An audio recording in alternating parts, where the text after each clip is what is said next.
তোমরা যারা সামনে এইচএসসি পরীক্ষা দিবে তোমাদের জন্য একটি গুরুত্বপূর্ণ সাজেশন অর্থনীতি নিয়ে। অর্থনীতির প্রথম পত্রের আগে আমরা এমসিকিউ সাজেশন ধারাবাহিকভাবে আমরা খ প্রশ্ন সবগুলো দেখব ইনশাআল্লাহ। এখান থেকে যদি বুঝে বুঝে এমসিকিউগুলো পড়ো তাহলে তোমাদের পুরোপুরি শেষ হয়ে যাবে। আমি নোমান আকর্ষণ পাঠশালা থেকে এখন তোমাদের সাথে আলোচনা করব তোমাদের অর্থনীতি প্রথম পত্রের মৌলিক অর্থনৈতিক সমস্যা এবং এর সমাধানের যে এমসিকিউগুলো আছে এমসিকিউগুলো নিয়ে। মানব জীবনের মৌলিক অর্থনৈতিক সমস্যা কয়টি? মৌলিক অর্থনৈতিক সমস্যা 3টি, কিন্তু অনেক জায়গায় 4টিও দেওয়া আছে। কিন্তু সেটা হলো এই 3টি সমস্যা যখন হয় এর পরবর্তীতে গিয়ে 4 নম্বর সমস্যাটা আসে সামনে। বইতে যখন 3টি আছে আমরা 3টি আনসার করার চেষ্টা করব। অভাবের তুলনায় সম্পদের সীমাবদ্ধতাকে কি বলে? আমরা জানি এটিকে দুষ্প্রাপ্যতা বলে। সম্পদের স্বল্পতাকেই দুষ্প্রাপ্যতা বলে। সম্পদের স্বল্পতাকে কি বলে? দুষ্প্রাপ্যতা বলে। মানুষের অর্থনৈতিক সমস্যার মূলে রয়েছে কি? মানুষের অর্থনৈতিক সমস্যার মূলে রয়েছে এখানের মধ্যে সম্পদের দুষ্প্রাপ্যতা ও সীমাহীন অভাব। আমরা জানি পৃথিবীতে প্রতিটা মানুষেরই অনেক অনেক অভাব রয়েছে এবং কিন্তু সম্পদ তার তুলনায় সীমিত। এরপরে 4 নম্বরে দেখো, একজন কৃষক তার জমিতে ধান উৎপাদন না করে গম উৎপাদন করার সিদ্ধান্ত নেয়। এখানে গম উৎপাদনের সিদ্ধান্ত নেয় কিসের ভিত্তিতে? সুযোগ ব্যয়ের ভিত্তিতে। সাধারণত দেখো, তুমি যে ধান উৎপাদন করবে, ধরো তোমার কাছে এতটুকু একটু জমি আছে, এখানের মধ্যে তুমি ধান উৎপাদন করতে চাচ্ছ, কিন্তু পরবর্তীতে তুমি ঠিক করলে যে তুমি গম উৎপাদন করবে। তো এই জমিতে যে তুমি ধান উৎপাদন করতে পারতে, কিন্তু এখন সিদ্ধান্ত চেঞ্জ করে যে গম উৎপাদন করছো, তাহলে তোমাকে ধান উৎপাদনের সুযোগটা ছেড়ে দিতে হবে। তাই এটাকে বলা হয় কি? সুযোগ ব্যয়। যে সম্পদ প্রয়োজনের তুলনায় কম তাকে কোন সম্পদ বলে? তাকে সম্পদের স্বল্পতা বলে। অর্থনীতিকে দুষ্প্রাপ্যতার বিজ্ঞান বলেছেন কে? এল রবিন্স দুষ্প্রাপ্যতার বিজ্ঞান বলেছেন। খুবই বেশি গুরুত্বপূর্ণ, ভালো করে দেখবে এটা। সমাজের সম্ভাব্য বিকল্প পছন্দসমূহের তালিকা প্রকাশ করে কোন রেখা? এটা হলো উৎপাদন সম্ভাবনার রেখা, যেটাকে আমরা পিপিসি রেখা বলি। মনে রাখবে, পিপিসি এর পূর্ণরূপটাও মনে রাখবে, প্রোডাকশন পসিবিলিটি কার্ভ। বারবার বলছি, মনে রাখবে এগুলো। 8 নম্বরটা দেখো, উৎপাদন সম্ভাবনার রেখায় যে কোনো বিন্দু কি নির্দেশ করে? এখানের মধ্যে এটি সাধারণত পূর্ণ নিয়োগ নির্দেশ করে, কারণ ওই বিন্দুতেই তুমি সর্বোচ্চ পরিমাণ উৎপাদন করতে পারবে সব কিছু ঠিক থাকলে। 9 নম্বর, দুষ্প্রাপ্যতা ও নির্বাচনের সমস্যা হতে কয়টি মৌলিক সমস্যার উদ্ভব হয়? সাধারণত 3টি প্রধান মৌলিক সমস্যার উদ্ভব হয়। কি উৎপাদন করবে, কার জন্য করবে এবং কতটুকু করবে, সাধারণত এই সমস্যাগুলোই হয়ে থাকে। মানুষ নির্বাচন করতে বাধ্য হয় বলেই অর্থনৈতিক সমস্যা দেখা যায়। মন্তব্যটি কোন অর্থনীতিবিদ করেছেন? অধ্যাপক বেনহাম করেছেন। যে সাধারণত আমরা জানি সম্পদ সীমিত, তাই মানুষের অনেক চাহিদা থাকলে সবগুলো চাহিদা পূরণ করা সম্ভব নয়। অর্থনীতি হলো নির্বাচনের বিজ্ঞান, এটাও বলেছে স্যামুয়েলসন। এটা কে বলেছে? স্যামুয়েলসন বলেছে। সুযোগ ব্যয় কত প্রকার? সুযোগ ব্যয় হলো 3 প্রকার। আমরা দেখেছি সুযোগ ব্যয় হলো 3 প্রকার। একটা হলো ক্রমবর্ধমান সুযোগ ব্যয়, ক্রমহ্রাসমান সুযোগ ব্যয়, একটা হলো সমান্তরাল বা নর্মাল যে সাধারণ সুযোগ ব্যয় সেটা। কোনো জিনিসের সুযোগ ব্যয় হচ্ছে পরবর্তী সর্বোত্তম বিকল্প দ্রব্যটির উৎপাদন পরিহারের ব্যয়। উক্তিটি কার? উক্তিটি হলো অধ্যাপক বেনহামের। বিশ্বের সর্বপ্রথম রাশিয়ায় জারতন্ত্রের পতনের মাধ্যমে সমাজতন্ত্রের সূচনা হয় কত সালে? এটি হলো 1917 সালে। কত সালে? 1917-তে। ধনতন্ত্রের অদৃশ্য হাত বলতে কোন প্রক্রিয়াকে বোঝানো হয়? এখানের মধ্যে স্বয়ংক্রিয় মূল্য ব্যবস্থাকে বোঝানো হয়। কি? স্বয়ংক্রিয় মূল্য ব্যবস্থা। খুব বেশি গুরুত্বপূর্ণ, ভালো করে দেখবে এটি। ধনতান্ত্রিক অর্থব্যবস্থায় উৎপাদনের মূল লক্ষ্য কি? উৎপাদনের মূল লক্ষ্য হলো মুনাফা সর্বোচ্চকরণ, কারণ ধনতান্ত্রিক মূলত মুনাফার জন্যই কাজ করে থাকে। এরপরে ধনতন্ত্রের অদৃশ্য শক্তিকে কি বলা হয়? দাম ব্যবস্থা বলা হয়। কোনটিকে নিয়ন্ত্রিত অর্থনীতি বলা হয়? এখানের মধ্যে সমাজতান্ত্রিককে নিয়ন্ত্রিত অর্থনীতি বলা হয়, কারণ এখানে সরকারি এবং বেসরকারি দুটি হস্তক্ষেপই থাকে। কত সালে রাশিয়া সমাজতন্ত্রের পতন ঘটে? 1985 সালে পতন ঘটে। বাংলাদেশে কোন ধরনের অর্থব্যবস্থা? মিশ্র অর্থব্যবস্থা আমাদের দেশে সমাজতন্ত্রও আছে, পুঁজিবাদীও আছে, দুইটাই আছে। আমরা দুটোটা মিলে আমাদের এখানে অর্থব্যবস্থা চলে, তাহলে এটা হলো মিশ্র অর্থব্যবস্থা। আমরা জানি অর্থব্যবস্থা কয় প্রকার? 4 প্রকার। ধনতান্ত্রিক অর্থব্যবস্থা, সমাজতান্ত্রিক অর্থব্যবস্থা, মিশ্র অর্থব্যবস্থা এবং আরেকটা হলো যে ইসলামী অর্থব্যবস্থা। কোন অর্থনৈতিক ব্যবস্থায় সরকার অনেক সময় বিনিয়োগের উচ্চ সীমা নির্ধারণ করে দেয়? এটি হবে মিশ্র অর্থব্যবস্থায়। ইসলামী অর্থব্যবস্থায় জমির ফসলের ওপর কোনটি আদায় করা হয়?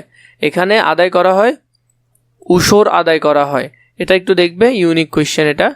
বাইতুল মাল অর্থ কি?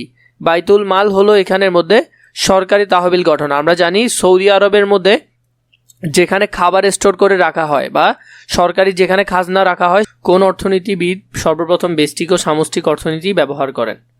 ব্যষ্টিক ও সামষ্টিক অর্থনীতি প্রথম ব্যবহার করেন রাগানার ফ্রিশ। এটা একটু মনে রাখবে, গুরুত্বপূর্ণ কোশ্চেনটি। অর্থনীতিকে সম্পদের বিজ্ঞান বলেছেন অ্যাডাম স্মিথ। অ্যাডাম স্মিথ কি বলেছেন? সম্পদের বিজ্ঞান। এবং অ্যাডাম স্মিথের একটা লিখিত বই হলো দ্য ওয়েলথ অফ নেশন। এটা খুবই গুরুত্বপূর্ণ তোমাদের জন্য। সামষ্টিক অর্থনীতির জনককে? সামষ্টিক অর্থনীতির জনক হলো জে.এম. কেইনস, হলো সামষ্টিক অর্থনীতি। মনে রাখবে, যে অর্থনীতি নিয়ে বড় পরিসরে আলোচনা করা হয় তাই সামষ্টিক অর্থনীতি, এবং যে অর্থনীতি নিয়ে ছোট পরিসরে আলোচনা করা হয় তাই হলো ব্যষ্টিক অর্থনীতি। অর্থনীতিকে অপ্রাচুর্যের বিজ্ঞান বলেছেন কে? অপ্রাচুর্যের বিজ্ঞান বলেছেন রবিন্স। কে বলেছেন? রবিন্স। অধ্যাপক রবিন্সের সংজ্ঞা বিশ্লেষণ করলে মানব জীবনের নিম্নোক্ত বৈশিষ্ট্য পাওয়া যায়। সেগুলো হলো অসীম অভাব মানুষের জীবনে, দুষ্প্রাপ্য সম্পদ, সম্পদ সীমিত, সীমিত সম্পদের পরিপূরক ব্যবহার। এটার হবে না, উত্তর হবে 1 এবং 2। ফরাসি বিপ্লবের মধ্যে দিয়ে ইউরোপে যে অর্থব্যবস্থার সূত্রপাত হয় তার বৈশিষ্ট্য আবাদ প্রতিযোগিতা বিদ্যমান, তারপরে সরকার নির্ধারিত দ্রব্যাদি ভোগ, এটা হবে না, বৃহদায়তন শিল্পের বিকাশ, 1 এবং 3 নাম্বারটা। এরপরে আমরা যদি দেখি 30 নম্বরের মধ্যে স্বয়ংক্রিয় দাম ব্যবস্থা যে অর্থ ব্যবস্থার বৈশিষ্ট্য তা হলো ধনতান্ত্রিক। ধনতান্ত্রিকে কি থাকে? স্বয়ংক্রিয় দাম ব্যবস্থা থাকে। ইসলামীতে কিন্তু স্বয়ংক্রিয় দাম ব্যবস্থা থাকে না, মিশ্রতে থাকে। তাহলে এখানে হবে 1 এবং 3 নাম্বারটা। ধনতান্ত্রিক অর্থ ব্যবস্থায় প্রতিটি ব্যক্তির পূর্ণ স্বাধীনতা থাকে। উৎপাদনের ক্ষেত্রে পূর্ণ স্বাধীনতা থাকে, বন্টনের ক্ষেত্রে, ভোগের ক্ষেত্রে, তিনটা ক্ষেত্রে ধনতান্ত্রিকে পূর্ণ স্বাধীনতা থাকে। মিশ্র অর্থব্যবস্থার বৈশিষ্ট্য হলো সরকারি নিয়ন্ত্রণ থাকে এখানে, এটা ঠিক। দাম ব্যবস্থার মধ্যেও থাকে, ভোক্তার স্বাধীনতা থাকে। তাহলে উত্তর হলো 3 নম্বরটা। আমাদের দেশের কথা বলছে মিশ্র অর্থব্যবস্থা। ইসলামী অর্থনীতির মূল নীতি হলো হালাল হারামের ভিত্তিতে ভোগ, এটা খুবই গুরুত্বপূর্ণ। উত্তরাধিকারী আইন মেনে চলা, এটাও গুরুত্বপূর্ণ। এবার হলো অন্যায়ের কর্ম পরিহার, কারণ ইসলামের মধ্যে এগুলো মানা হয়। ব্যষ্টিক অর্থনীতির তত্ত্ব হলো জাতীয় তত্ত্ব, এটা কখনোই হবে না, কারণ বললাম না ব্যষ্টিক অর্থনীতি ছোট পরিসরে আলোচনা করে, এটা জাতীয় তত্ত্ব, এটা অনেক বড় পরিসর। এরপরে হলো যে এখানের মধ্যে চাহিদা তত্ত্ব, এটা ছোট পরিসরে, উৎপাদন তত্ত্ব এটা ছোট পরিসরে। তাহলে 2 এবং 3। এটা কোয়েশ্চেনে হয়তো এটা একটু ভুল আছে। দেখো, একজন ব্যক্তি সমস্ত সম্পদ, এখানে ধান, এটা গম না, ধান হবে হয়তো। ধান উৎপাদনে ব্যয় করলে ধান উৎপাদনের পরিমাণ কত হবে? সর্বোচ্চ সম্পদ যদি তিনি বিনিয়োগ করে তাহলে 120 একক পরিমাণ ধান উৎপাদন করতে পারবে। ওই হিসেবে উত্তর 120 হবে। আর না হয় এখানে যদি গম থাকে তাহলে সেটা 0 উত্তর হওয়ার কথা। ভোক্তার সার্বভৌমত্ব, এখানে এটা নির্দেশ করা যায় না, কারণ এটার সাথে এখানে কোনো কিছু নাই। সম্ভাব্য সর্বোচ্চ উৎপাদন, হ্যাঁ এটা নির্দেশ করে। সম্পদের কাম্য ব্যবহার, এটাও নির্দেশ করে। উত্তর হবে 2 এবং 3। অর্থনীতি ক্লাসে শিক্ষক বোর্ডে একটি রেখাচিত্র অঙ্কন করে বললেন, এই রেখাটি এমন একটি রেখা যার প্রতিটি বিন্দুতে সীমিত সম্পদ ও চলতি প্রযুক্তির সাপেক্ষে দুটি দ্রব্যের সর্বোচ্চ উৎপাদন সংমিশ্রণ নির্দেশ করা যায়। তাহলে এটি একটি কী রেখা? এটি একটি উৎপাদন সম্ভাবনা রেখা। এরপরে যদি আমরা দেখি 38 নম্বরে, উল্লেখিত রেখাটির প্রতিটি বিন্দু নির্দেশ করে সম্পদের পূর্ণ ব্যবহার ও পূর্ণ নিয়োগ। হ্যাঁ এটা নির্দেশ করে। পূর্ণ ব্যবহারও নির্দেশ করে, পূর্ণ নিয়োগও নির্দেশ করে। সম্পদের অপূর্ণ ব্যবহার ও পূর্ণ নিয়োগ, সম্পদের অপূর্ণ ব্যবহার ও পূর্ণ নিয়োগ এটা নির্দেশ করে না। এটি উৎপাদন সীমান্ত রেখা হিসেবে পরিচিত। হ্যাঁ এটা ঠিক আছে, উত্তর হবে 1 এবং 3 নাম্বারটা। এর পাশাপাশি আমরা দ্বিতীয় অধ্যায় যাওয়ার আগে আমরা প্রথম অধ্যায়ের আরও কিছু ইনফরমেশন দেখে নিই, একেবারে ভালো করে শেষ করি অল্প কিছুক্ষণের মধ্যে। প্রথম অধ্যায়ের যে বিষয়গুলো আছে এখানের মধ্যে আমরা দেখতেছি, প্রথমটা হলো যে কি, দুষ্প্রাপ্যতা হলো সম্পদের স্বল্পতাকে দুষ্প্রাপ্যতা বলে। অর্থনীতির মূল বিষয় কি? অসীম অভাব ও সীমিত সম্পদ। মানব জীবনের প্রধান অর্থনৈতিক সমস্যা কি? মানব জীবনের প্রধান অর্থনৈতিক সমস্যা হলো স্বল্পতার সমস্যা। 4 নম্বরে, মানুষের চাহিদা ও অভাববোধ হলো সীমাহীন, কারণ মানুষের চাহিদা অনেক। প্রধান অর্থনৈতিক সমস্যা হলো 3টি, প্রধান হলো 3টি। অভাব নির্বাচন করতে হয় মূলত 2টি কারণে। সম্পদের দুষ্প্রাপ্যতা বা স্বল্পতার সকল সময় মূল সমস্যা হলো এটি। কার্ল মেঞ্জার অর্থনৈতিক কার্যাবলী নিয়ে ব্যাখ্যা করেন কত সালে? 1872 সালে। এরপর হলো 9 নম্বরটা, অর্থনৈতিক সমস্যার উৎপত্তি হয় সম্পদের দুষ্প্রাপ্যতা থেকে। 10 নম্বর, সীমিত সম্পদ দিয়ে সকল অভাব পূরণ হয় না বলে নির্বাচনের প্রয়োজন। 3টি মৌলিক সমস্যাকে ব্যাখ্যা করে পিপিসি রেখা। এরপরে হলো যে ত্যাগকৃত সুযোগই হলো সুযোগ ব্যয়। দুষ্প্রাপ্যতা বা অভাব নির্বাচন থেকে উৎপত্তি হয়েছে সুযোগ ব্যয়ের। নির্বাচন সমস্যা সমাধানের জন্য উদ্ভব হয়েছে সুযোগ ব্যয়ের। পিপিসি অঙ্কন করতে প্রয়োজন কি? উৎপাদন সম্ভাবনা রেখার সূচি প্রয়োজন। সূচি থেকে রেখা অঙ্কন করা যায়। উৎপাদন সম্ভাবনা রেখা হলো 2টি পণ্যের সর্বাধিক সঞ্চারণ পথ, মানে 2টা পণ্য তুমি যেভাবে সর্বোচ্চ উৎপাদন করতে পারবে। অর্থনৈতিক সমস্যা সমাধানের কার্য পর্যায় হলো 4 ভাগে বিভক্ত। মানুষের সকল অর্থনৈতিক কর্ম প্রচেষ্টার দ্বিতীয় পর্যায় হলো বিনিময়। এই পর্যায়গুলো দেখবে 4টা পর্যায় আছে, এই 4টা পর্যায়ের কথা এখানে বলেছে। অর্থনৈতিক সমস্যা সমাধানের শেষ ধাপটি হলো ভোগ, এবং জাতীয় উৎপাদনের চাবিকাঠি হলো উৎপাদন। উৎপাদনের উপকরণের যোগান সীমিত ও দুষ্প্রাপ্য। ধনতান্ত্রিক অর্থব্যবস্থা ভোক্তার স্বাধীনতার স্বীকৃতি। ইউরোপে ধনতান্ত্রিক বিপ্লব শুরু হয় কত সালে? 1789 সালে।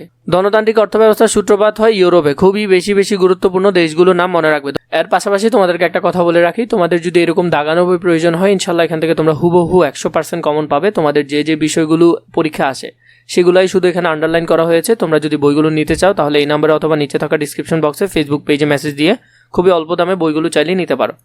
চলো আমরা এখানের মধ্যে চলে যাই, আমাদের যে বাকিগুলো আছে এগুলো একটু দেখে নিই। 25 নম্বর, ধনতন্ত্রের উৎপাদন কার্য পরিচালনা হয় সর্বাধিক মুনাফা অর্জনের জন্য। এরপর 26 নম্বর, সমাজতন্ত্রের প্রধান প্রবক্তা হলেন কার্ল মার্কস ও অ্যাঞ্জেলস। এরপর 27 নম্বরের মধ্যে আমরা দেখব রাশিয়ার সর্বপ্রথম সমাজতান্ত্রিক প্রতিষ্ঠিত হয় 1917 সালে, খুবই গুরুত্বপূর্ণ। নির্দেশমূলক অর্থব্যবস্থা প্রচলিত হয় উত্তর কোরিয়ায়।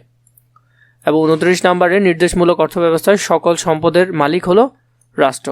30 নম্বরে অপচয় ও বিলাসকে সমর্থন করে না ইসলামী অর্থব্যবস্থা। 31 নম্বর, উত্তরাধিকারী আইন বাস্তবায়ন করা হয় ইসলামী অর্থব্যবস্থায়। এরপরে হলো 32 নম্বরে, রেগনার ফ্রিশ অর্থনীতিকে 2 ভাগে ভাগ করেন 1933 সালে। সর্বপ্রথম ব্যষ্টিক ও সামষ্টিক অর্থনীতি এনে আনেন রেগনার ফ্রিশ। ব্যষ্টিক অর্থনীতির আওতা ও পরিধি ক্ষুদ্র, বললাম ছোট। তোমাদের যদি দ্বিতীয় অধ্যায় প্রয়োজন হয় তাহলে আমাকে জানাবে, এবং পুরো বইটির প্রয়োজন হলে জানাবে। তোমাদের কমেন্টের উপর ভিত্তি করে বাকি সব ইনফরমেশনগুলো আমি তোমাদের কমেন্টের উপর এবং শেয়ারের উপর ভিত্তি করে দিব, যাতে তোমরা যদি অনেক বেশি দেখো তাহলে বাকি সব এমসিকিউগুলো এবং যে ইনফরমেশনগুলো আছে এগুলো আরও এক্সট্রা করে আনার চেষ্টা করবো ইনশাআল্লাহ।